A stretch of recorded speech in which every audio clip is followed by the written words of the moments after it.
11वां chapter है जिसमें मैं आप लोगों को बताऊंगा डाटा को फॉर्मेट कैसे करते हैं। तो इसमें हम डाटा को ऑटो फॉर्मेट करना सीखेंगे।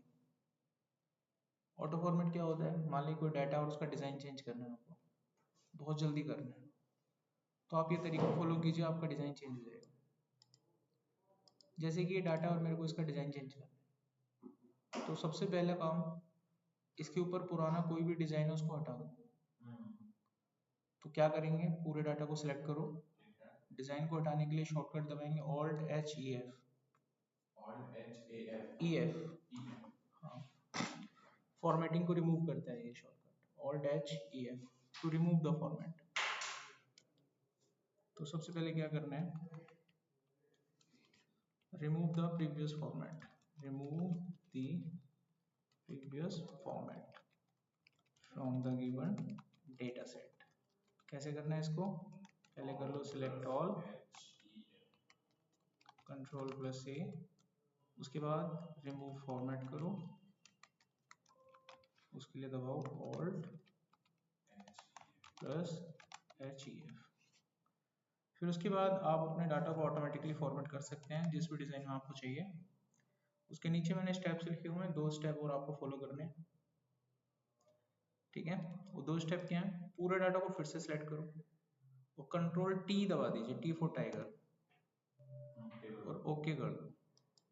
आपकी डेटा टेबल में कन्वर्ट हो जाएगा और टेबल में डिज़ाइन आ जाता है, और आप इसको यहाँ से कोई भी नया डिज़ाइन दे सकते हैं और बहुत ही जल्दी आपका डाटा जो है फॉर्मेट हो जाता है। जैसा भी डिज़ाइन चाहिए आप दे दीजिए और आपका डाटा क्या हो गया, फॉर्मेट, ठीक है।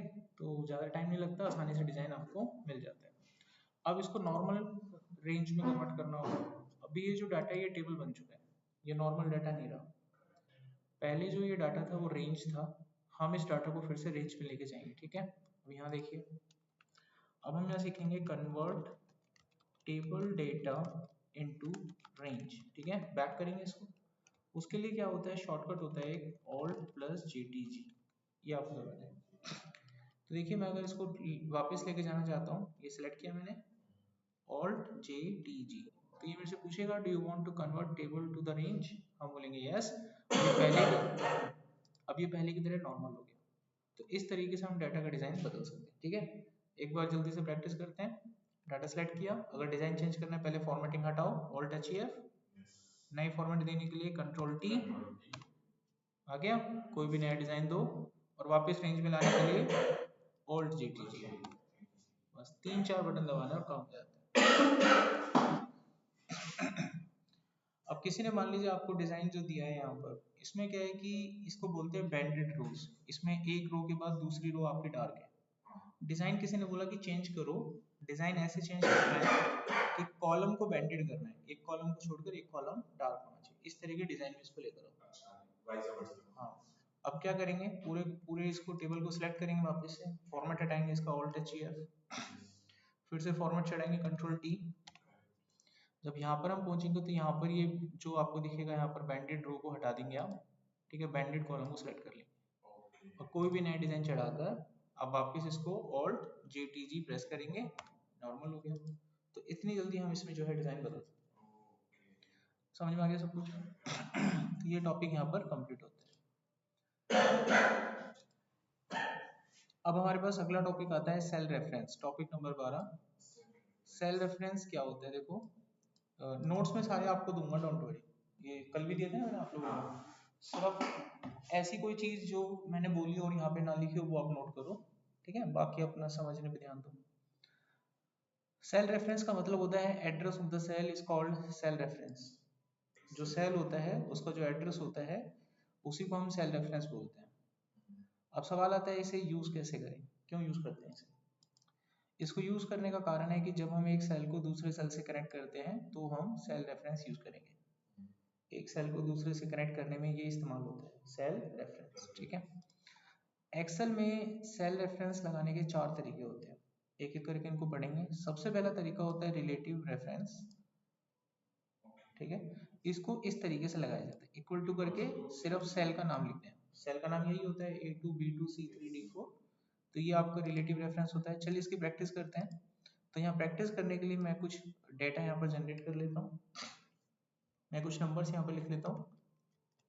अब ये नंबर मैं कैसे लिख रहा हूँ इस पर आपको ध्यान नहीं देना है, आपको मैन्युअली कहीं से भी कॉपी पेस्ट करके लिख लेना है। मैं बाद में आपको बताऊंगा वक्त आने पर कि मैं कैसे लाया। अभी जो मैं चीज़ समझा रहा हूँ उस पर आपका फोकस होना चाहिए बस। मान लीजिए हमारे पास डाटा है और मैं ये वाला जो डाटा है 11 नंबर जो C3 नाम के सेल में इसको यहाँ पे कनेक्ट करना चाहता हूँ। तो कई लोग क्या करते हैं कनेक्ट करने के लिए इसको कॉपी करते हैं और यहाँ डालते हैं, बोलते हैं देखिए कनेक्ट हो गया, जो डाटा यहाँ पर है वो यहाँ पे आ गया। तो ये कनेक्शन नहीं हुआ, कारण अगर ये डाटा चेंज हुआ तो वो भी तो चेंज होना चाहिए। तो ये कनेक्ट तो नहीं है हमारे पास। तो डाटा को कनेक्ट कैसे करते हैं, जो बताया था उसी को फॉलो कीजिए। इक्वल टू करके वहाँ सेल का नाम लिख दीजिए, ऐसे ऐसे होता है कनेक्ट। ठीक है, अगर आप सेल का नाम नहीं लिख सकते तो माउस से सेलेक्ट कर लो, नाम अपने आप आ जाता है। तो ये हो गया आपका कनेक्ट। अब ये कनेक्ट है, वेरीफाई करते हैं। अगर मैं यहाँ पर कुछ भी बदलता हूँ तो बदल जाता है। मैं कुछ भी लिखूंगा अटरम सटरम तो सब आएगा। अगर मैं कुछ नहीं लिखता हूँ तो उसको जीरो माना जाता है, खाली सेल की वैल्यू जीरो होती है। तो इस तरीके से सेल रेफरेंस काम करता है। अब सवाल आता है इसको रिलेटिव रेफरेंस क्यों बोलते हैं। एक्चुअली क्या इसमें फर्क होता है, चार तरह के रेफरेंस होते हैं, चारों में सेम काम होते हैं, फर्क होता है इसको लगाने के तरीके में। इनका फर्क समझना है आपको। रिलेटिव रेफरेंस कैसे काम करता है, ये जो सेल है इसके साथ कनेक्ट हो चुका है। ठीक है, इसको ऐसे समझिए, जब आप एक बस खड़ी है, आप जाके बस में बैठ गए तो आप बस के रिलेटिव में हो। अगर बस मूव करेगी तो आप भी तो मूव करोगे। अगर बस की पोजीशन चेंज होगी तो आपकी भी होगी, और उतनी ही चेंज होगी जितनी बस की हुई है। अगर बस 2 किलोमीटर साउथ में गई है तो आप भी 2 किलोमीटर साउथ में गए हो। बात समझ में आ गई है। इसी को क्या बोलते हैं, रिलेटिव बोलते हैं। इसका मतलब ये डाटा यहाँ कनेक्टेड है, करेक्ट। रिलेशन कौन सा है, रिलेटिव। अब ये क्या करेगा, मान लो मैंने इस सेल को कॉपी किया और 2 किलोमीटर आगे नीचे की तरफ चला गया, तो ये रेफरेंस भी 2 कदम आगे जाएगा। क्या लिख रहा है यहाँ पे, तो अगर मैं यहाँ पेस्ट करूंगा तो 7 नहीं आएगा, 11 आएगा। आगे समझ में। इसका मतलब मैं नीचे कितना भी ट्रैक कर दूं सभी का उत्तर सेम ये लाइन आ जाएगी, और किसी भी दिशा में चलेंगे वही आएगा। अगर मैं इसको कॉपी करके 3 कदम यहाँ जाऊंगा तो 3 कदम क्या है, 34 है, 34 आएगा। अगर मैं इसको तिरछा चलाऊंगा तो भी इतना ही आएगा। अगर मैं यहाँ जा रहा हूँ मतलब 2 नीचे और 2 आगे, 2 नीचे 2 आगे 70 आएगा इसका उत्तर। तो इसको बोलते हैं रिलेटिव रेफरेंस। समझ में आ गया। अगर मैं इस पूरे डाटा को ऐसे पकड़ के यहाँ तक ड्रैग कर दूं तो बाकी सारी इंफॉर्मेशन भी आ जाएगी। So this is called relative reference. अगला टॉपिक आता है एब्सोल्यूट रेफरेंस। देखो क्या होता है। तो एब्सोल्यूट रेफरेंस इस तरीके से लगाया जाता है, वहां पर रो और कॉलम के आगे डॉलर का साइन आ जाता है। ठीक है, इसको बोलते हैं एब्सोल्यूट रेफरेंस। अब ये कैसे काम करता है देखिए, ये मैं हटा देता हूँ यहाँ पे। ये हमने सेलेक्ट किया ये वाला सेल, करेक्ट, और इसको मैंने लॉक कर दिया। ये डॉलर का साइन शॉर्टकट होता है F4, फंक्शनल की F4, फंक्शनल की F4। ठीक है, ये कैसे करते हैं हम, फंक्शन की F4 प्रेस करने से होता है। ठीक है, मैंने बगल में लिख दिया वैसे। अब फंक्शन के F4 दबाने से लॉक हो गया। अब जैसे ही मैं एंटर करूंगा वैल्यू तो सेम आएगी। देखो वैल्यू हमारी सेम आई है, करेक्ट। अब इसमें होता क्या है कि जैसे आप बस के पास तो गए लेकिन आप बस में चढ़े नहीं। अगर बस मूव करेगी तुम तो वहीं रहोगे, बस कहीं भी मूव होने तो तुम्हारी वैल्यू वही रहेगी। इसका अर्थ ये हुआ कि अब अगर मैं इसे कॉपी करता हूँ और 2 कदम नीचे जाता हूँ तो इसकी वैल्यू यही रहेगी, ये नहीं करेगा मूव। तो ये मूव ही नहीं करेगा तो उत्तर 34 ही तो आएगा। इसको कहीं ले जाऊं, देखो कॉपी, यहाँ ले गया मैं, इतना ही आ रहा है। देखो कॉपी, तिरछा भी ले जाऊंगा तो भी इतना आएगा। मतलब इसको पूरा ट्रैक कर दूंगा तो भी सेम वैल्यू रहेगी, चेंज नहीं होने वाली कहीं पर भी। तो इस रेफरेंस को हम क्या बोलते हैं, एब्सोल्यूट रेफरेंस। तीसरे टाइप का जो रेफरेंस होता है उसका नाम होता है मिक्स रेफरेंस। ठीक है, अब ये कैसे बिहेव करता है उसको देखो। मिक्स रेफरेंस में दोनों तरह का रेफरेंस आ जाता है। जैसे अगर मैं इस तरीके से इक्वेशन लगाऊं, इस तरीके से, तो जिसके आगे डॉलर होता है वो एब्सोल्यूट होता है। तो इसका मतलब दो चीजों से मिलके एड्रेस बनता है सेल का, एक होता है कॉलम और एक होता है रो। जो अल्फाबेट्स में होते हैं वो कॉलम होते हैं और जो नंबर्स में होते हैं वो रो होते हैं। तो इस इक्वेशन को देखकर ये लगाया जा सकता है अंदाजा कि इस वाली सिचुएशन में रो हमारा लॉक हो गया है और इस वाली सिचुएशन में कॉलम लॉक हो गया है। जो चीज लॉक होगी वो चेंज नहीं होती।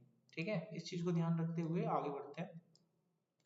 मान लीजिए मैंने ये सेल कनेक्ट किया और इसके अंदर देख लो ध्यान से, मैंने किसको लॉक किया है, रो को। तो रो की डायरेक्शन ऊपर नीचे करने से होती है, तो अगर मैं इसको कितना भी ऊपर नीचे कर लूँ वैल्यू चेंज नहीं होगी, लेकिन कॉलम की डायरेक्शन में चेंजेस होगा। आई बात समझ में? अब इसी चीज को अगर मैं उल्टा करता हूँ, यानी इस बार मैं आपके सामने कॉलम को लॉक करता हूँ, तो कॉलम इस बार लॉक है, कॉलम की दिशा होती है दाएं बाएं, तो कितना भी आप मूव कर लीजिए डाटा चेंज नहीं होगा, लेकिन रो की डायरेक्शन में डाटा चेंज होगा। इस कॉन्सेप्ट को बोलते हैं क्विक रेफरेंस। इसके लिए भी F4 ही दबाना है जितनी बार आप दबाना चाहेंगे, ठीक है, अपने आप बदलते रहते हैं। नेक्स्ट हमारे पास रेफरेंस आता है 3D रेफरेंस, ठीक है। अभी 3D रेफरेंस क्या होता है, देखो 3D रेफरेंस का यूज होता है जब आप एक सेल कनेक्ट करना चाहते हो दूसरे सेल से, बट इस बार दोनों सेल्स दो अलग अलग शीट पर मौजूद हैं। अभी तक क्या था कि दोनों सेल एक ही शीट पर मौजूद थे, काम हो रहा था, लेकिन इस बार दोनों अलग अलग शीट पर मौजूद होते हैं। इसको लगाने का तरीका, सबसे पहले शीट का नाम जिससे रेफरेंस उठाना है, फिर अंदर जाने के लिए एक्सक्लेमेशन और फिर सेल का नाम। चलिए इसको देखते हैं। मान लीजिए मुझे यहाँ पर रेफरेंस कनेक्ट करना है इस वाली शीट का, ये वाला डेटा, तो शीट का नाम है मिक्स्ड और डाटा पड़ा हुआ है C3 पे, ये डाटा मेरे को यहाँ पे चाहिए। तो सबसे पहले मैं शीट का नाम लिखूंगा, लिख दिया, अंदर जाने के लिए एक्सक्लेमेशन और सेल का नाम हो गया C3, वैल्यू हमारी एंटर आ गया। अब ये कनेक्टेड है, अगर मैं यहाँ पर 12 करता हूँ तो वहाँ पर 12 ही मिलेगा। और कई बार अगर आप नाम नहीं लिख सकते, इतना बड़ा नाम याद कौन करेगा, तो कोई बात नहीं, आप पॉइंटर को यहाँ रखो, आपका फॉर्मूला यहाँ दिखाई देगा। आप जैसे ही शीट पे क्लिक करेंगे शीट का नाम अपने आप उठा लेगा, उसके बाद इसको क्लिक करेंगे तो सेल का नाम उठा लेगा, अब आप एंटर मारेंगे वैल्यू अपने आप आएगी। ठीक है, लिखने की जरूरत नहीं पड़ती है, बट आपको कॉन्सेप्ट पता होना चाहिए कि कैसे करते हैं। तो यहाँ पर हमारा जो सेल रेफरेंस का कॉन्सेप्ट है वो कंप्लीट होता है। आप लोगों को डाउट है दोनों का? ऑनलाइन सेशन में जो आप दोनों हो, आप लोगों को कोई डाउट है तीनों बंदों का? ठीक है, आगे देखिए नेक्स्ट।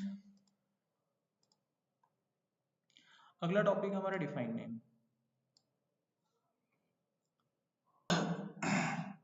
नेक्स्ट हमारे पास आता है डिफाइन नेम, ठीक है।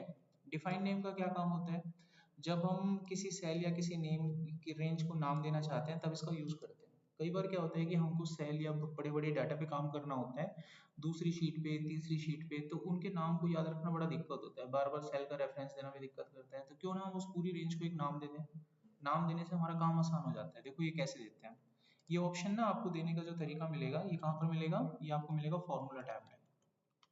फॉर्मूला टैब में डिफाइन नेम के नाम से ही पाया जाता है, डिफाइन नेम। अब इसको हम यहाँ पे प्रैक्टिकली देखते हैं। मान लीजिए मेरे को इस वाले डाटा पे काम करना है, ठीक है, तो मैं इस पूरे डाटा का नाम थोड़ी ना याद रखूंगा, मिक्स के ऊपर C3 से स्टार्ट हो रहा है और H16 तक है, कल को वो डाटा मुझे यूज करना पड़ेगा, टोटल करना उन सभी नंबर का, तो मैं ऐसे लिखूंगा तो मैं तो पागल हो जाऊंगा। सोच के देखो ना, C3 से स्टार्ट हो रहा है H16 तक, समझ रहे हो बात मेरा, इतना बड़ा नाम याद रखना मुश्किल होगा। और इस तरीके से सिलेक्ट करने में भी दिक्कत होती है, कई बार शीट बहुत दूर हो तो आपको वहां ढूंढना पड़ेगा शीट कौन सी है, वहां जाना पड़ेगा, और जाने के बाद फिर आपको रेफरेंस देना पड़ेगा। तो वहां पर जाने के बाद आपको क्या है कि रेफरेंस देना पड़ता है, ठीक है। ऐसा करने में टाइम ज़्यादा लगता है। अब एक आसान सा तरीका बताते हैं, अगर मेरे को इस डाटा पे काम ही करना है तो हम क्या करेंगे, इस पूरे डाटा को सिलेक्ट कर लेंगे और फॉर्मूला टैब में जाके डिफाइन नेम पे क्लिक करेंगे, मैंने वहां पे लिख दिया था। इसके बाद आप इसको कोई भी नाम दे दो, मान लीजिए मैंने इसको नाम दे दिया माई डेटा, आपको एंटर करना है, आपने नाम दे के मंजूर कर दिया, ठीक है। अब देखिए मान लो मेरे को इस डाटा पे यहाँ काम करना है, तो मैं यहाँ पे लिखूंगा सम, जैसे टोटल करना है मेरे को। तो एक्सेल में कभी भी कोई फॉर्मूला लगाते हैं तो कैसे लगाते हैं, इक्वल टू के साथ हम लगाएंगे, सबसे पहले इक्वल्स टू, फॉर्मूले का नाम होगा सम। अब मेरे को वो डाटा सिलेक्ट नहीं करना है, ना तो शीट पे जाना है, ना उसका सेल रेंज याद रखना है, ना कुछ करना है, सिर्फ आपको यहाँ पे टाइप करना है माई डेटा, अपने आप आ जाएगा। अगर आप उस शीट पे रहते हुए भी काम करना चाहते हो तो भी बड़ा आसान है, देखिए मैं यहाँ पे लिखूंगा सम, मेरे को ये डाटा फिर से सिलेक्ट नहीं करना है, ना नाम लिखना है, आप सीधा लिखेंगे माई डेटा। माई डेटा का मतलब वो पूरा डाटा माना जाएगा। कल को ये डाटा अगर आपको किसी परिस्थिति किसी सिचुएशन में यहाँ पर चाहिए तो उसको कॉपी करके लाने की भी जरूरत नहीं है, आप सीधा यहाँ टाइप कीजिए माई डेटा, यानी वो माई डाटा एक्चुअली वो पूरे डाटा को लेकर घूम रहा है। आपको जब भी उस डाटा को कॉल करना है आप सिर्फ माई डाटा लिखेंगे, वो डाटा आपके सामने आ जाएगा। उस डाटा का कैसा भी इस्तेमाल कर लीजिए, कहीं पर भी लिख लीजिए। कि ये एक ही वर्कशीट में वर्क करेगा या मल्टीपल वर्कशीट, किसी भी वर्कशीट पे काम कर लो। मतलब अगर मैंने एक किसी दूसरी शीट में नहीं, अगर आपने नाम दिया है तो नाम इसी शीट पे चलेगा, इसी में ना, हाँ, क्योंकि आपने इस शीट में नाम रखा है तो इसी पे चलेगा। हम कोई भी काम करते हैं किसी भी एक्सेल फाइल में, एक एक्सेल फाइल में जो काम होता है वो दूसरे से कनेक्टेड नहीं रहता। ठीक है, अगर मैं इस फाइल में काम कर रहा हूँ और मैं नया कोई फाइल खोलूंगा तो इसमें जो मैंने काम किया वो दूसरे से कनेक्टेड नहीं रहते। ये बात हमेशा आपको याद रखनी है, जो भी काम हम करते हैं उसी फाइल तक लिमिट रहता है। ठीक है, ये समझ में आ गया आप लोगों को। अगर कल को मान लीजिए आपको ये पता करना है कि आपने अपने एक्सेल की फाइल में किस किस को नाम दिए हैं, तो ये पता करने के लिए आपको नेम मैनेजर पे जाना है। नेम मैनेजर पे जब आप जाओगे तो जो भी नाम आपने डिफाइन किए होंगे वो सारे आपको यहाँ पे दिखेंगे। अब ये पता करना है कि ये नाम आपने दिया किसको था, तो नीचे लिखा हुआ रेफरेंस, आप जैसे ही क्लिक करेंगे आपको वहां ले जाएगा। ठीक है, कल को ये डिलीट करना हो तो आप डिलीट भी कर सकते हैं। तो इस तरीके से हम नेम मैनेजर पे काम कर सकते हैं। तो यहाँ पर आपका डिफाइन नेम, सेल्स मैनेजर, ये कंप्लीट होते हैं दोनों टॉपिक, और ऑटो फॉर्मेट। 3 टॉपिक मैंने अभी तक कराए हैं। कोई डाउट है किसी को? Now move to the next topic. अब यहाँ से हमारा जो पड़ाव स्टार्ट होगा वो होगा फॉर्मूले का। ठीक है, आपके एक्सेल के इस कोर्स में डाटा एनालिटिक्स में कुल मिलाकर 60 फॉर्मूले हैं, जिन फॉर्मूलों को 6 कैटेगरी में डिवाइड किया गया है। कैटेगरी के नाम मैं आपको पहले ही बता देता हूँ। पहली कैटेगरी में आते हैं आपके डेट टाइम्स के फंक्शंस। दूसरी कैटेगरी में आपके आते हैं थोड़े बेसिक और मैथमेटिकल फंक्शंस। तीसरी कैटेगरी में आते हैं आपके स्ट्रिंग फंक्शंस यानी टेक्स्ट फंक्शंस। चौथी कैटेगरी में आते हैं आपके लॉजिकल फंक्शंस। पांचवी कैटेगरी में आते हैं आपके कुछ फाइनेंशियल फंक्शन, और छठी कैटेगरी में आते हैं आपके लुकअप फंक्शंस। इनको कंप्लीट करने के बाद आपके सारे एक्सेल के फॉर्मूलेस खत्म हो जाएंगे। करेक्ट? आप मुझे रोक सकते हो तो रोक लेना, ज़्यादा से ज़्यादा 1 या 2 दिन में ही खत्म हो जाएंगे। ठीक है, फॉर्मूले सारे। ठीक है, आप जब पढ़ो तो आपको किसी को मेरी तरफ से कोई भी बंदिश नहीं है, आपको जो पूछना है पूछ लीजिएगा। बस यही है कि आप मुझे रोक सकते हो तो रोक लेना, वरना आपको पता भी नहीं चलेगा कब फॉर्मूले खत्म हो गए। ठीक है, नाउ लेट्स स्टार्ट। तो अब यहाँ पर हम सबसे पहले डेट और टाइम से रिलेटेड जितने भी फॉर्मूले हैं 15-16 उनको कंप्लीट करेंगे। कुल मिलाकर फॉर्मूलों की संख्या 60 के अप्रॉक्स है। अप्रॉक्स बोला है, ऊपर नीचे 1-2 हो सकते हैं। अब यहाँ से आपके टास्क स्टार्ट हो जाएंगे। जब आपको सारे फॉर्मूले बता दिए जाएंगे तो मैं आपको कुछ टास्क असाइन करूंगा, आप लोगों को वो टास्क करने हैं। ठीक है, अगले दिन क्लास में आने के बाद मेरे को बताने हैं कैसे किया आपने, कैसे नहीं किया। ठीक है, टास्क में डाउट रह जाते हैं, आपने बिल्कुल नहीं निकल पा रहे हैं, बिल्कुल भी आप नहीं निकाल पा रहे हो, तो आप वो टास्क फिर मेरे पास लाओगे, मैं उसका सोल्यूशन आप लोगों को बताऊंगा, तो आपको मिल जाएगा। ठीक है, समझ में आ गया? अभी जब आपको सारे फॉर्मूले बताए जाएंगे तो आप मुझे किसी भी वक्त रोक सकते हो कि सर ये फॉर्मूले हमने इतने कर लिए, अब हम प्रैक्टिस करना चाहते हैं, तो प्लीज़ सर आप अभी रहने दीजिए। ठीक है, आप मुझे नहीं रोकोगे तो मैं कंटिन्यूसली फॉर्मूले बताता रहूँगा आपको। करेक्ट? फॉर्मूले जैसे ही एक कैटेगरी के कंप्लीट होंगे तो उस कैटेगरी से रिलेटेड कुछ टास्क हर शीट में बने हुए हैं, वो आपको मिल जाएंगे। ये शीट मैं आप लोग को शेयर करूँगा। इस शीट में मैंने प्रॉपर नोट्स बना रखे हैं। मैंने 2 कॉलम यहाँ पे बनाए हुए हैं, एक में मैंने नेम लिखा हुआ और एक में मैंने डिस्क्रिप्शन। फॉर्मूले का नाम आपको यहाँ मिलेगा और ये फॉर्मूला क्या काम करता है वो यहाँ मिलेगा, और पीले रंग की पट्टी में मैंने फॉर्मूले का एग्जाम्पल डाला हुआ है। आप उस पट्टी पे जाके फॉर्मूले को यूज करके देख सकते हैं। ठीक है, कैसे दिखता है फॉर्मूला? डबल क्लिक करेंगे तो फॉर्मूला लिखा हुआ अपने आप आ जाएगा। समझ में आ गया? अब इनको एक एक करके हम यहाँ पर डिस्क्राइब करते हैं और काम को आगे बढ़ाते हैं। सबसे पहला फॉर्मूला हमारा नाउ। इस फॉर्मूले का काम होता है आपके सिस्टम में जो भी करंट डेट और टाइम होता है वो दोनों दिखाता है। फॉर्मूले को यूज करने का तरीका, आप इक्वल टू लगा के फॉर्मूले का नाम लिखेंगे नाउ, और ये यहाँ पे कंप्लीट हो गया। समझ में आ गया? तो यहाँ पर आपको आपका फॉर्मूला दिख जाएगा। दूसरा हमारे पास फॉर्मूला आता है टुडे। इसका यूज तब किया जाता है जब आपको सिर्फ डेट डिस्प्ले करना हो, करंट डेट। अभी जो सिस्टम में जो डेट आ रहा है अगर आपको वही डिस्प्ले करना है तो आप फॉर्मूला लिखेंगे टुडे, और ये आपको आज की करंट डेट बता देगा। 23 नवंबर। नेक्स्ट हमारे पास फॉर्मूला आता है डेट। इसका काम होता है कोई भी डेट इंपुट करने के लिए इसे यूज किया जाता है। मान लीजिए कोई भी कस्टम डेट आपको इंपुट करना है, मुझे इंपुट करना है 15 जनवरी 2020, तो आप उसके लिए फॉर्मूला डेट यूज करेंगे। जब आप कोई फॉर्मूला यूज करते हैं तो माइक्रोसॉफ्ट आपको हिंट देता है, नीचे कुछ इंपुट करना है तो हिंट दे रहा है, तो जैसे जैसे वो आपको हिंट दे रहा है वो डालते जाइए। अब दूसरे हिंट को लेने के लिए कॉमा लगाना है, और दूसरे के पास जाएंगे, मंथ डालेंगे आप, फिर तारीख डालेंगे, तो ये हो गया आपका 20 जनवरी 2020। नेक्स्ट हमारे पास फॉर्मूला आता है टाइम। इसका काम होता है जब आपको सिस्टम में कोई टाइम इंपुट करना हो, कोई भी टाइम। मान लीजिए कोई ऑफिस में कोई एम्प्लॉय आता है और आपको उसकी टाइम की एंट्री करनी है, वो कितने बजे ऑफिस में एंटर हुआ है, तो आप उसके लिए टाइम नाम का फॉर्मूला यूज करेंगे। इसमें 3 पैरामीटर डाले जाते हैं, आवर, मिनट और सेकंड। एक दिन में 24 घंटे होते हैं। अगर वो सुबह के 8 बजे आया है तो आप 8 लिखेंगे, अगर वो शाम को 8 बजे आया है तो आप 20 लिखेंगे, 2020। तो मान लीजिए सुबह 8 बजे की एंट्री होती है तो आप लिखेंगे 8:30। ठीक है, लास्ट वाला सेकंड है, कुछ भी डाल सकते हैं, जीरो वगैरह। अब जैसे ही एंटर करेंगे सुबह के 8:30 का टाइम आ जाएगा। लेकिन अगर शाम का आपको करना तो इसमें प्लस का 12 कर दीजिए। ठीक है, 12 घंटे बाद का, तो ऑटोमेटिकली वो शाम का 8:30 आपको दिखाएगा। आप मैनुअली 20 भी लिख सकते हो और प्लस 8 भी कर सकते हो, जैसा आपको ठीक लगे। नेक्स्ट, सेकंड्स में दिखते नहीं है, सेकंड्स दिखते नहीं है। नेक्स्ट हमारे पास फॉर्मूला आता है ईयर। इसका काम होता है, अगर आपको एक्सेल में कोई डेट दे रखी है कंप्लीट, उसमें से अगर आपको कोई ईयर निकालना है, जैसे ये कंप्लीट डेट हमको दी हुई है 23 नवंबर 2025, और इसमें से मैं ईयर निकालना चाहता हूं, तो आप ईयर नाम का फॉर्मूला लगाएं, सामने से डेट इसको दें, बाकी इसका काम है ईयर निकाल के आपको दे देगा। सेम इसी तरीके से आप मंथ को निकाल सकते हैं, और इसी तरीके से आप डेट को निकाल सकते हैं। तो 23 तारीख है, 23 आ जाएगा, समझ में आ गया। सेम इसी तरीके से जब हमको कोई डेट दे रखी होती है, तो उसमें कुछ चीजें टेक्स्ट में भी होती हैं, जैसे मंथ का नाम टेक्स्ट में होता है, डे का नाम टेक्स्ट में होता है, वो आप निकाल सकते हैं। अगर आपको कोई चीज टेक्स्ट में निकालनी है तो आप फॉर्मूला टेक्स्ट लेंगे, वैल्यू के नाम पर आप डेट देंगे उसको, और फॉर्मेट लिखेंगे। अगर आपको मंथ का नाम निकालना है तो 4 बार एम लिखेंगे, आपको मंथ का नाम मिल जाएगा। अगर आप 3 बार एम लिखेंगे तो छोटा दिखेगा, यानी SCP, 3 डिजिट का। अगर पूरा चाहिए आपको तो 4 डिजिट में लिखना है, ठीक है। अगर आपको डे का नाम निकालना है, सेम फॉर्मेट आप यूज करेंगे। आपको वीकडे इसमें मिलेगा, 3 बार डी लिखेगा, छोटा मिलेगा। अगर पूरा चाहिए तो 4 बार लगाना है आपको, ठीक है। अगर आपको दोनों चीजें चाहिए तो दोनों भी निकाल सकते हैं, ऐसा नहीं है एक ही निकलेगा। अगर आपको दोनों चीजें चाहिए तो आप लिखिए टेक्स्ट, सामने से डाटा लीजिए। अब मेरे को मान लीजिए ईयर भी और मंथ दोनों निकालने हैं, डे भी और मंथ भी, तो मंथ निकालना है, ऐसे मंथ निकल गया। कॉमा लगा के मैंने डी कर दिया तो वो भी निकलेगा। ये देखिए, सितंबर भी आ रहा है, ट्यूसडे भी आ रहा है। तारीख निकालनी है साथ में, मान लीजिए इसमें से तारीख भी साथ में चाहिए, ठीक है ना, 30 तारीख चाहिए साथ में, तो मैं यहाँ पे डी को 2 बार लिखूंगा, तारीख आ जाएगी। अगर मेरे को मंथ का नंबर चाहिए, क्या चाहिए, मंथ का नंबर चाहिए, तो मेरे को मंथ का नंबर चाहिए, तो मैं यहाँ पर MM 2 बार लिखूंगा, मंथ का नंबर आ जाएगा।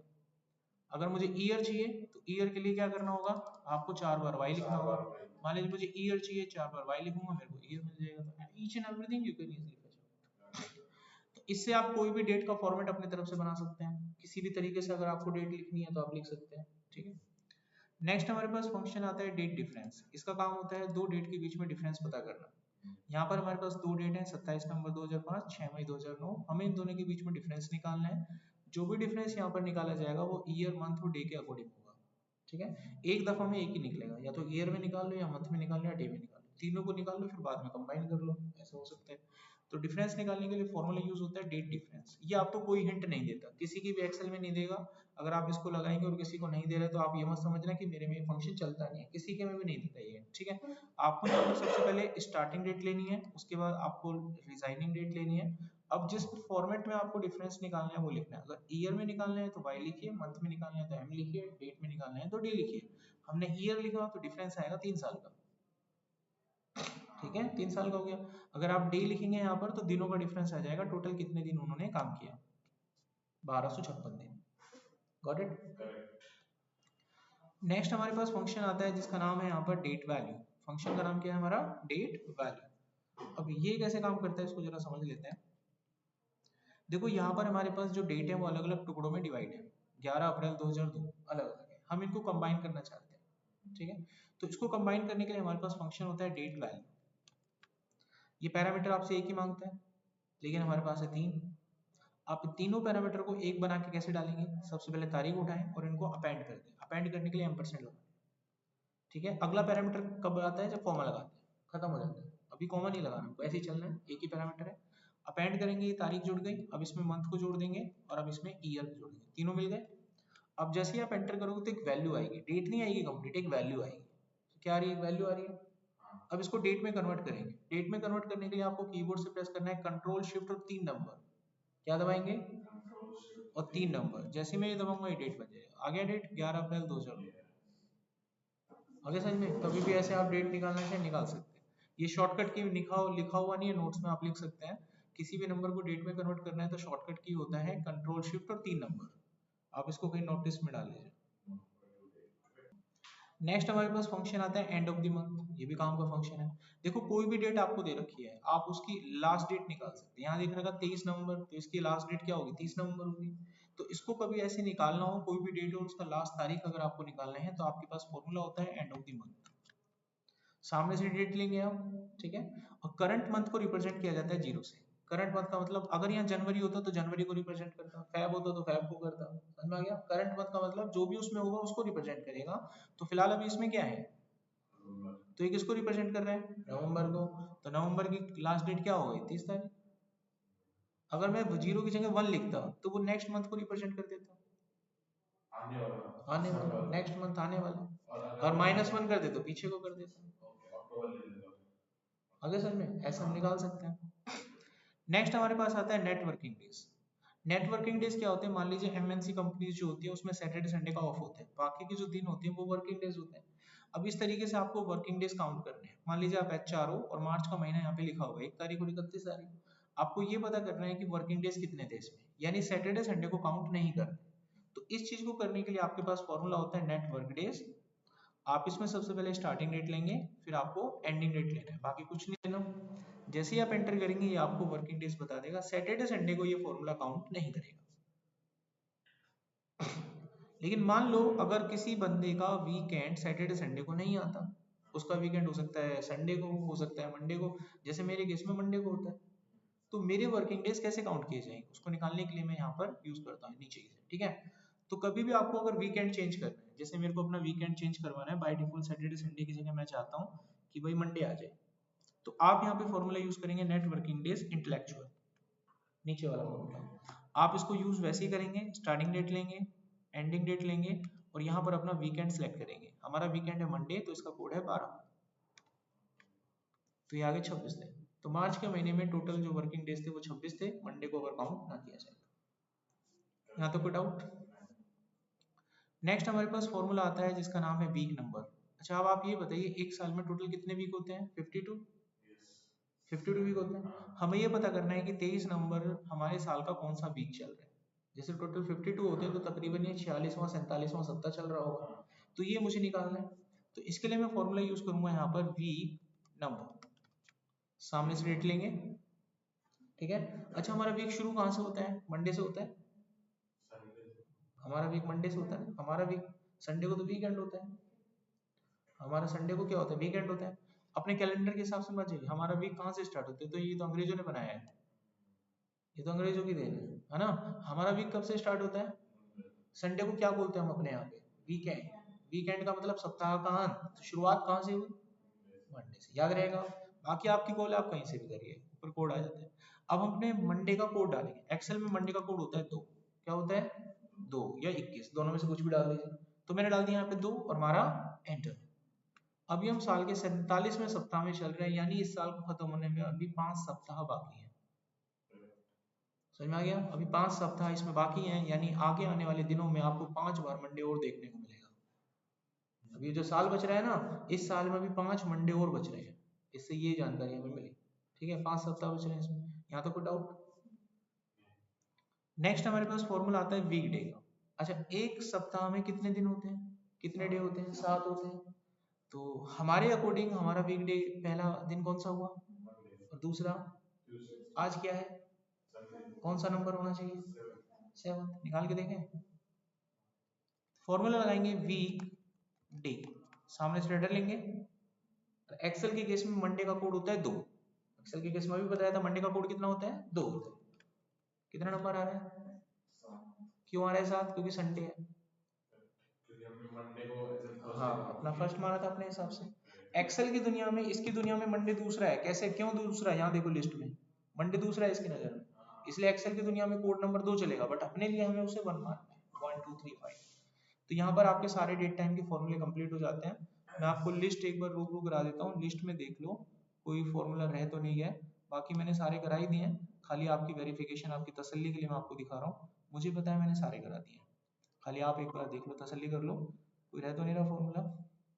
एक डाउट है मेरा कि जो नेट वर्किंग डेज था करेक्ट, जो week sorry week week number जो भी निकाले थे, सो इफ यू वांट कि जो टोटल वीक है उससे सब्ट्रैक्ट होके हमको पता चल जाए कि कैसा हो रहा है, तो हम उसी फॉर्मूला में कर सकते हैं। हाँ उसी सेल में एक बार करके बताओ, जैसे ऊपर वाला यहाँ पे, हाँ बताओ। आई वांट कि 54 से माइनस होके ये है, तो जो भी डाटा आपने डाला है ना 52 होता है, 52 में से आप इसे माइनस करेंगे, आपको उत्तर मिल जाएगा। अब इसका नंबर बना दीजिएगा ऑल्ट एच ई एफ, 5 सप्ताह ई एफ। फॉर्मेट हटाना पड़ेगा ना, क्योंकि वो डेट के फॉर्मेट में आ रहा है, तो फॉर्मेट को हटाने के लिए आपको एच ई एफ लगाना होगा। ठीक है, कोई डाउट अभी? कंप्लीट। अब आपके सामने टास्क आते हैं। ये हमारा पहला टास्क है। यहाँ पर एक डेट लिखी हुई है 23 नवंबर 2025। आपको इसको इस फॉर्मेट में कन्वर्ट करना है, थोड़ी देर पहले सिखाया था।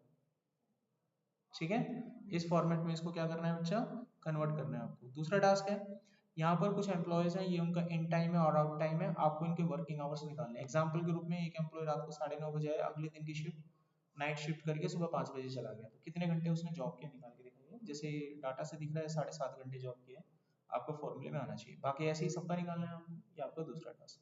टास्क नंबर 3, यहाँ पर एक डे लिखा हुआ है, आपको डे का नंबर निकालना है। जैसे कि एक साल में टोटल कितने दिन होते हैं, एक साल में टोटल कितने दिन होते हैं 365। 1 जनवरी कौन सा दिन हुआ, 10 जनवरी, और 1 फरवरी तो 23 नवंबर। ये निकालना है। अभी समझ में आ गया क्या निकालना है, ये निकाल के लाना है तुमको, फॉर्मूला लगा के निकाल के लाना है। तो यहाँ पर हमारे डेट टाइम से रिलेटेड सारे फॉर्मूले खत्म हो जाते हैं, और मैंने आपको 3 टास्क यहाँ पर दे दिए जिसमें आप अपना दिमाग लगा सकते हैं। अभी मेरे को बताइए आगे कंटिन्यू करना है। ठीक है, ये बहुत ही बेसिक फॉर्मूले हमारे, ये सबको आने चाहिए। ये रोजमर्रा की जिंदगी में यूज होने वाले फॉर्मूले हैं, कुछ स्टैट्स के फॉर्मूले हैं, कुछ लॉजिकल फॉर्मूले हैं, ठीक है, कुछ मैथमेटिकल फॉर्मूले हैं। तो इन सभी को करेंगे। इसकी प्रैक्टिस फाइल मेरे पास है, उसको मैं ओपन कर लेता हूँ। तो यहाँ ये फाइल जब मैं आपको शेयर करूंगा तो ये 2 शीट आपके काम की है, बाकी आपके काम की नहीं है। मैं हो सकता है तो डिलीट भी कर दूंगा। अब इसमें मैंने पहले से कुछ कैलकुलेशंस की हुई है, मैं इनको डिलीट कर लेता हूँ ताकि नए सिरे से मैं आप लोगों को सब चीजें समझा सकूं कि कैसे कैसे ये काम होना है आपका।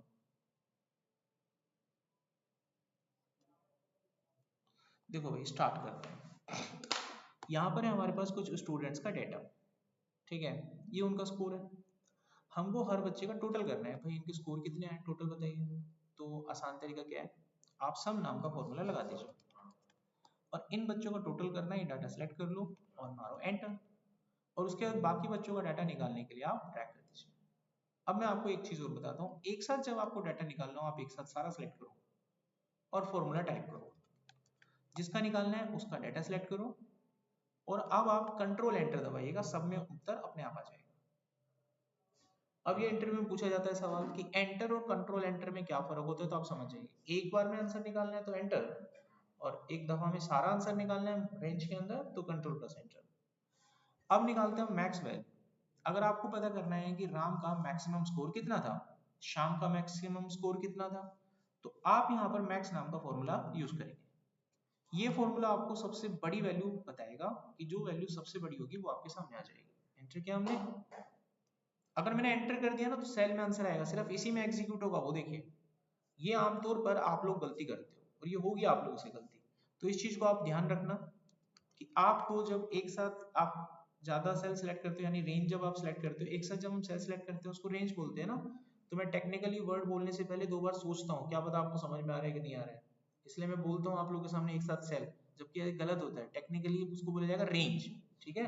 आई होप अब जागरूक आपको पता है ये चीजें, तो मैं बोल सकता हूँ ये शब्द। जब हम रेंज सेलेक्ट करते हैं तो कंट्रोल एंटर, और जब हम सेल सेलेक्ट करते हैं तो एंटर, याद रखना है, ठीक है। इस वक्त मैंने रेंज सेलेक्ट किया है तो कंट्रोल एंटर। सेम इसी तरीके से अगर हमें मिनिमम वैल्यू पता करनी है कि लोएस्ट स्कोर क्या था, मैंने रेंज को सिलेक्ट किया, ध्यान रखिएगा डाटा एक ही बच्चे का करना होता है सिलेक्ट, आपको दबाना है कंट्रोल एंटर, सबका आ जाएगा। अगर आपको बच्चों की एवरेज मार्क्स पता करने हैं तो आप फॉर्मूला यूज करेंगे एवरेज। फॉर्मूले में कोई दमखम नहीं है, इनमें सीधा सीधा फॉर्मूला यूज हो रहा है, देखो कुछ भी मत्था नहीं लगाया, सीधा सीधा आपका फॉर्मूला क्या हो रहा है, यूज हो रहा है। यहाँ तक कोई डाउट है? 4 फॉर्मूले कंप्लीट। अब देखिए यहाँ पर इस वाले पोर्शन को करते हैं, रैंक वाले फॉर्मूले को थोड़ी देर के बाद में करूंगा, इसको अभी मैं स्किप करता हूँ। यहाँ पर मेरे पास कुछ प्रोडक्ट है, ये उनका प्राइस है और ये क्वांटिटी है, हमको टोटल बताना है कि कितने पैसे खर्च हुए। तो इसको टोटल निकालने का तरीका बहुत ही सिंपल है। सबसे पहले आप लैपटॉप का टोटल निकालोगे, फिर मोबाइल का और फिर बैग का। इनको निकाले बिना सबका टोटल करना इम्पॉसिबल सा लग रहा है, लग रहा है? इंटरव्यू में पूछ लिया किसी ने सवाल कि सबका इंडिविजुअल टोटल निकाले बिना सभी का कंप्लीट ग्रांड टोटल बताओ, तो कैसे निकालोगे? है किसी के पास उत्तर? जो मर्जी करो आप, सबका फाइनल टोटल यहाँ बता दो, आप कितने पैसे खर्च हुए, कैसे निकालोगे? सबसे पहले भाई लैपटॉप का टोटल तो निकालना पड़ेगा ना। एक क्वांटिटी 23,000 की, तो 12 लैपटॉप कितने के हुए? करना पड़ेगा ना। मैं ये कह रहा हूँ कि इसको करे बिना फाइनल बताओ आंसर, क्या कर सकता है कोई बच्चा? अब देखो कैसे निकालते हैं, मैं बता रहा हूँ। अब इसको निकालने का तरीका, यहाँ पर आप एक फॉर्मूला यूज करेंगे, सम प्रोडक्ट। इस चीज को कर रहे हैं तो ये फॉर्मूला यूज कीजिए। इसमें प्राइस वाली रेंज ले लीजिए, फिर कॉमा लगा के क्वांटिटी वाली रेंज ले लीजिए। आपके पास जो भी आंसर आएगा वो फाइनल आंसर होगा, वो बिल्कुल करेक्ट होगा। तो आंसर आया 3,38,620 रुपए। चलिए अब इसको वेरीफाई करते हैं। सबसे पहले इन दोनों को मैं गुना करूंगा, ठीक है? गुना करने का तरीका मैं मैनुअली भी कर सकता हूँ ऐसे, this one and this one, उत्तर आ जाएगा। या फिर दूसरा तरीका, प्रोडक्ट नाम का फॉर्मूला भी लगा सकते हैं, ये भी गुना ही करते हैं, एक साथ रेंज लेना होगा, काम हो जाएगा। अब एक का ले लिया, बाकी का भी निकल जाएगा ऐसे। अब मैं यहाँ पे टोटल निकाल लूंगा। टोटल का एक शॉर्टकट होता है ऑल्ट इक्वल टू। सब एक्सेल पे जब काम करते हैं तो बहुत बार आपको टोटल निकालना होता है, इसलिए इसका एक शॉर्टकट है ऑल्ट इक्वल टू, अपने आप टोटल आ जाता है, कुछ भी नहीं करना होता, ठीक है? ऑल्ट इक्वल टू कीजिए, टोटल आ जाएगा। अब आप इन दोनों आंसर्स को मैच कर लीजिए, दोनों का आंसर देख सकते हैं आप, सेम आ रहा है। तो ये थे कुछ जमा घटा के फॉर्मूले जो हमने यहाँ करके देखे, ठीक है? अच्छा, अब हम कुछ लॉजिकल फंक्शंस यहाँ पे करेंगे काउंट से रिलेटेड। मान लीजिए ये आपका डेटा सेट है, ये डाटा सेट है आपका, और इस डाटा सेट में जितने भी ब्लैंक सेल्स हैं वो काउंट करने हैं। तो ब्लैंक सेल्स को काउंट करने का फॉर्मूला होता है काउंट ब्लैंक।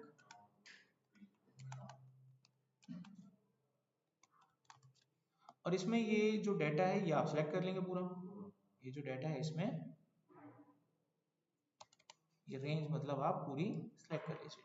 कर लिया, मार दो एंटर। कितने सेल ब्लैंक थे? 4, आ गया उत्तर। अगला फॉर्मूला है नॉन ब्लैंक सेल्स को काउंट करने का। इस बार हमें वो सेल्स काउंट करने हैं जो भरे हुए हैं, ठीक है? जो सेल्स भरे हुए हैं उसका फॉर्मूला होता है काउंट ऑफ, यानी काउंटिंग। ये नॉन ब्लैंक सेल्स यानी भरे हुए सेल्स को काउंट करता है। 46।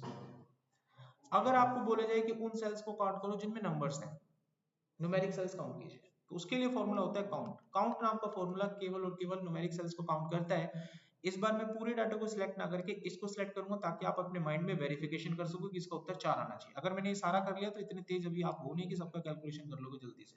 तो अभी मैं इसको सिलेक्ट कर लूँ, आप आंसर को वेरीफाई कर लेना कि उत्तर 4 आना चाहिए, करेक्ट? कितना आ रहा है? न्यूमेरिक सेल्स काउंट करने आ गए, दूसरे सेल्स काउंट करने हैं। अगर कोई आपसे इस बीच में पूछ ले कि वो सेल्स बताइए जो खाली सेल्स में और भरे सेल्स में, दोनों टोटल सेल्स कितने हैं, चाहे वो खाली हो चाहे भरे हो चाहे नंबर हो चाहे टेक्स्ट हो, आपको टोटल सेल्स पता करने हैं। तो इसका सीधा सा फॉर्मूला होगा count all plus count blank. Count all भरे हुए सेल्स काउंट कर लेगा, काउंट ऑल काउंट ब्लैंक पर खाली सेल्स, दोनों का जो जोड़ आएगा वही आपके टोटल सेल्स माने जाएंगे। समझ में आ गया? ये नॉर्मली अपने आप से निकल जाएगा। यहाँ तो कोई डाउट है किसी का? काउंट ऑल 46 आ गया ना, ऊपर आ तो रहा है उत्तर 46, और उसमें काउंट ब्लैंक करूंगा 4 और आ जाएगा, 50 नहीं हो जाएगा? हाँ, अभी उसका उत्तर 4 निकालेगा, टोटल आंसर आएगा 50। कुल मिलाकर सेल्स की संख्या 50 है। यहाँ तो कोई डाउट है? अब हम बात करते हैं रेफरेंस की, मतलब रैंक निकालनी है मुझे, जैसे बच्चे की पोजीशन क्या है क्लास के अंदर। तो यहाँ पर मैं फॉर्मूला लगाऊंगा रैंक का, सामने से लूंगा नंबर उसका। अब ये पूछ रहा है रेफरेंस, क्या पूछ रहा है? रेफरेंस, यानी रैंक किस में देखना है इसका? रैंक मुझे देखना है इन चारों बच्चों में,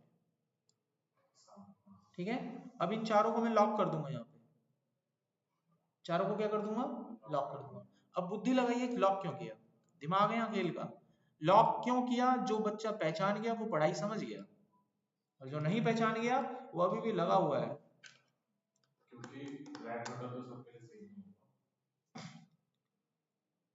चलो मैं लॉक नहीं करूंगा, तो उत्तर क्या आएगा बताइए? मैंने लॉक नहीं करा, और अब मैं इसको ड्रैग करूंगा तो उत्तर क्या आएगा बताइए?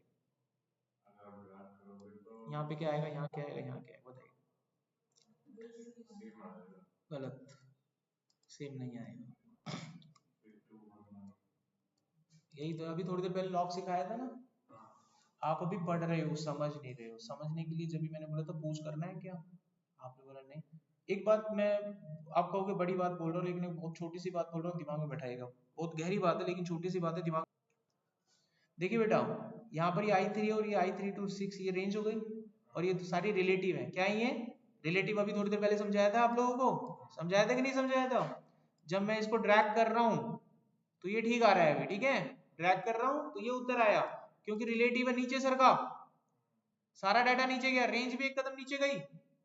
अब रेंज जब एक कदम नीचे गई तो इस बच्चे का नंबर इन तीनों में कंपेयर हुआ बस, इसके हिसाब से सेकंड है ये, ठीक है। अच्छा, मैं अब इसको ड्रैग करूंगा तो रेंज भी नीचे गई होगी, देखिए गई रेंज नीचे। अब इस बच्चे का नंबर इन दोनों में कंपेयर हुआ, इसलिए फर्स्ट आ गया। अभी देखिए मैं फिर ड्रैग करूंगा तो भाई रेंज भी तो नीचे गई होगी।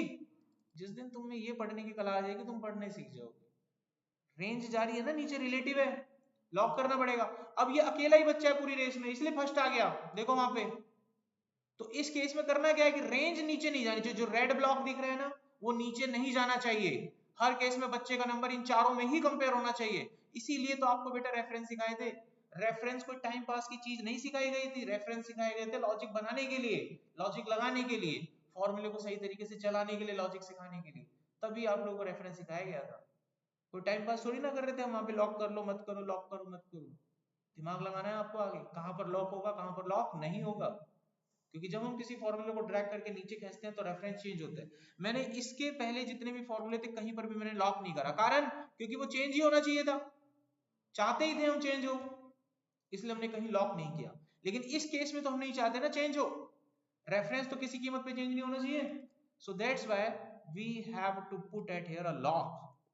आज तो मैंने ये चीज बता दी, कभी भविष्य में कभी काम करोगे तो कौन बताएगा बेटा। तो यहां दिमाग लगा कि नहीं लगा? तो ये दिमाग तुम लगाओगे, तुम्हें सोचना पड़ेगा। आज मैं तुम्हारे साथ में ये फॉर्मूला करवा दिया, आगे चलकर कौन बताएगा, फेल हो जाओगे। तो बुद्धि लगानी पड़ेगी भैया, कैसे चलता है फॉर्मूला। कोई बच्चा भी बता देगा, इस बच्चे का टोटल इन चारों में तो कंपेयर करोगे, और इस बच्चे का भी नंबर इन चारों में तो कंपेयर करोगे, इस बच्चे का नंबर इन चारों में कंपेयर करोगे। कोई भी नॉर्मल बच्चा बता देगा इस बात को, इस बच्चे के नंबर इन चारों में तो कंपेयर करोगे। तो बार बार ये चारों का जो रेफरेंस है वो लॉक कर दिया मैंने, ताकि वो मूव ना हो। अभी मैं नीचे ड्रैग करता हूँ, अभी देखिए वो लाल वाला ब्लॉक मूव नहीं हो रहा कहीं पे भी, इसीलिए लॉक किया गया। और आपको के सामने ये कंप्लीट होते हैं, यहाँ पर कोई डाउट है यहाँ पर? अब आते हैं हम अपनी मैथ नंबर 2 की शीट्स पर। इसमें कुछ बचे हुए फॉर्मूलेज हैं, इनको एक बार देख लेते हैं। तो देखिए ये मेरे पास एक नंबर का डाटा सेट है, इसमें हर तरह के नंबर हैं, नेगेटिव पॉजिटिव, छोटे नंबर बड़े नंबर, खाली सेल्स भी हैं ब्लैंक सेल्स भी हैं, हर तरह के नंबर हैं यहाँ पर। मुझे इस पूरे डाटा सेट के अंदर उन नंबर्स का पता लगाना है जो नंबर 50 से बड़े। अब मैनुअली तो काउंट करोगे नहीं यहाँ पे 1 1 2 2 3 3 करके, हमें कोई तरीका लगाना पड़ेगा। तो यहाँ पर मैं लिखूंगा एक फॉर्मूला काउंटिंग, ये एक लॉजिकल फंक्शन है। जहां पर भी इफ लग जाए वो लॉजिकल हो जाता है, जहां पर कंडीशन लग जाए वो लॉजिकल हो जाता है। तो हमारी लॉजिक कंडीशन में सबसे पहला पैरामीटर है रेंज। रेंज का मतलब होता है आप ये पूरा डाटा ले लीजिए। दूसरी है क्राइटेरिया, क्राइटेरिया का मतलब होता है कंडीशन। तो हमारी कंडीशन रहेगी, कंडीशन जो लगाओ ब्रैकेट के अंदर लगाना डबल कोट्स में, हमारी कंडीशन रहेगी कि हमें नंबर ढूंढना है जो बड़ा या बराबर हो 50 के, ऐसे। कंडीशन लगाने के बाद आप एंटर कर दीजिए, यू गॉट एन आंसर 72, यानी 72 नंबर ऐसे हैं जो 50 से बड़े। चलिए वेरीफाई करते हैं। यहाँ पर मुझे एक नंबर दिखाई दे रहा है 34, इस नंबर को मैं 67 करता हूँ तो वहां उसकी संख्या बढ़कर 73 हो जानी चाहिए। अगर कोई नंबर 99 है, इसको मैं छोटा करता हूँ तो ये नंबर फिर से 72 हो जाना चाहिए। इस नंबर को छोटा करते हैं तो फिर ये नंबर 71 हो जाना चाहिए। तो ये चालू है, ये 50 से बड़े नंबर काउंट कर रहे हैं। कोई डाउट इसमें? अब एक कदम और ऊपर चलते हैं। इस बार दो कंडीशन के आधार पर काउंटिंग करनी है, यानी कि मुझे इनमें वो नंबर पता करने हैं जो 50 से बड़े हैं और 70 से छोटे हैं। तो कितनी कंडीशन हो गई? दो हो गई। तो कंडीशन दो होने के अवज में हम लोग यहाँ पर लगाएंगे फॉर्मूला काउंट इफ्स। पहले पहली कंडीशन के साथ चलेंगे। पहला लेंगे आप रेंज, और आपकी पहली कंडीशन थी ग्रेटर देन इक्वल टू 50। अगर इतने पे अगर मैं इसको छोड़ दूं तो 50 से बड़े नंबर काउंट करके बता दें। लेकिन मुझे आगे भी बढ़ना है, तो फिर से हम सिलेक्ट करेंगे अपनी दोबारा से रेंज, आगे कंटिन्यू करेंगे इसमें, और इस बार कंडीशन होगी लेस देन इक्वल टू 70। समझ में आ गया? अब दो क्राइटेरिया फिट हो गए। अब ये 50 से बड़े 70 से छोटे नंबर को ही चेक करेगा। कितने नंबर है? चलो वेरिफिकेशन करते हैं। यहाँ पर एक नंबर है 15, इसको मैं 50 से बड़ा, जैसे ये नंबर ले लो 89, ठीक है, इस नंबर को 50 और 70 के बीच में लाऊंगा तो ये नंबर बढ़ेगा, देखना बढ़ा, दिखा आपको बढ़ते हुए। अब देखो इस नंबर को मैं 50 और 70 तो पहले से ही है, इसको नीचे लेके जाता हूँ, 90 कर दिया तो हट जाएगा वो, तो इस तरीके से करते हैं। कोई डाउट इसमें? नेक्स्ट हमारे पास फॉर्मूले आते हैं, अब ये 2-3 फॉर्मूले और बचे हैं, इनको देख लीजिए। देखिए इस पूरे डाटा सेट के अंदर अगर कोई आपको बोले कि कौन सा ऐसा नंबर है जो सबसे ज्यादा बार इसमें रिपीट हो रहा है, उसका पता करो। मैंने यहाँ पर उस चीज को पता किया था, जो नंबर इसमें सबसे ज्यादा बार रिपीट हो रहा है वो है 2, मैंने हाईलाइट भी कर रखा है उसको, ठीक है, समझने के लिए। तो अगर मान लीजिए ऐसे ही बहुत बड़े रैंडम डाटा में आपको ऐसे बोल दिया जाए कि कौन सा नंबर सबसे ज्यादा बार रिपीट हुआ है वो निकालो, तो हमारे पास एक फॉर्मूला होता है मोड सिंगल। मोड सिंगल, आप ये पूरी रेंज ले लेंगे, बाकी काम इसी का है, कुछ नहीं करना, ये नंबर बता देगा।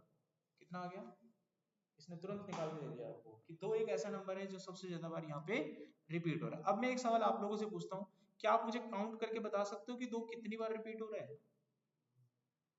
जब मैंने आपको काउंटिंग में ये सिखा दिया कि 50 से बड़े नंबर कैसे काउंट करते हैं, बीच का नंबर कैसे काउंट करते हैं, तो क्या मुझे आप ये नहीं बता सकते कि दो कितनी बार काउंट हो रहा है? बताइए।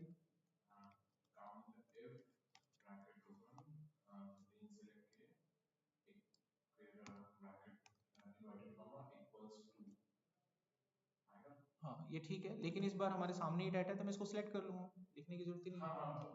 अभी हम एंटर करेंगे भी घोटाना सर, 12 बार आ रहा है, ठीक है। अगर मैं दो कहीं और लिख दूंगा तो कितनी बार हो गया वो, और वो देखो तुरंत हाईलाइट हो गया, मैंने लगा रखा है इसमें, जो रिपीट में हाईलाइट जा रहा है वो लाल हो गया। समझ में आ गई बात आपको? अच्छा नेक्स्ट हमारे पास फॉर्मूला आता है find out the mid value. मान लीजिए इस पूरे डाटा को दो बराबर भागों में बांटना है, तो मुझे मिड का नंबर पता करना होगा। मिड नंबर क्या होगा, एक ऐसा नंबर जिसके आधार पे मैं कहूंगा कि आधे नंबर तुम्हारे आधे नंबर तुम्हारे। मान लीजिए मैंने मिड नंबर निकाल दिया 40, तो मैं कहूंगा कि 40 से छोटे नंबर तुम्हारे, 40 से बड़े तुम्हारे, बांट लो।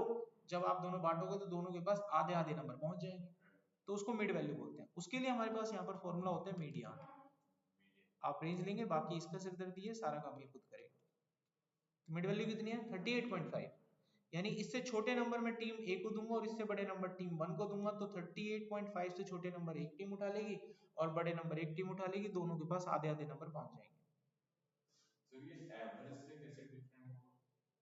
एवरेज अलग चीज होती है, ये अलग चीज होती है। एवरेज होता है सब बच्चों में बराबर बराबर मान बांटा गया, अगर एक के नंबर 35 है, 36 है, 38 है तो इसकी एवरेज अलग निकलेगी। एवरेज और मिड वैल्यू में फर्क होता है, ठीक है। इट्स अ मिड वैल्यू, बीच का नंबर है, ठीक है, it's not an average, mid value. दो डाटा को दो बराबर भागों में बांटने की प्रोसेस को मिड वैल्यू कहा जाता है, ठीक है। यहाँ तक समझ में आ गया?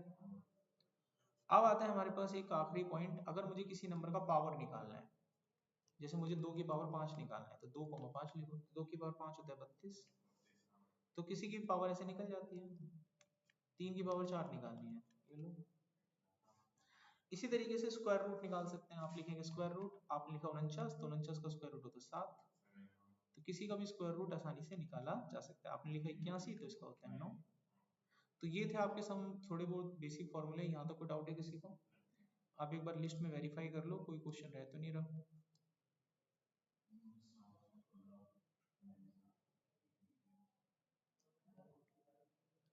ठीक है, सारे कंप्लीट हो गए हैं, मैं वेरीफाई कर लिया, खाली आपकी तसल्ली के लिए दिखा रहा हूँ। तो यहाँ पर आपके मिड यानी 30 फॉर्मूले कंप्लीट हो चुके हैं। अब लास्ट कॉल है आप लोगों के लिए, आगे कंटिन्यू करना है या फिर आप प्रैक्टिस करोगे? प्रैक्टिस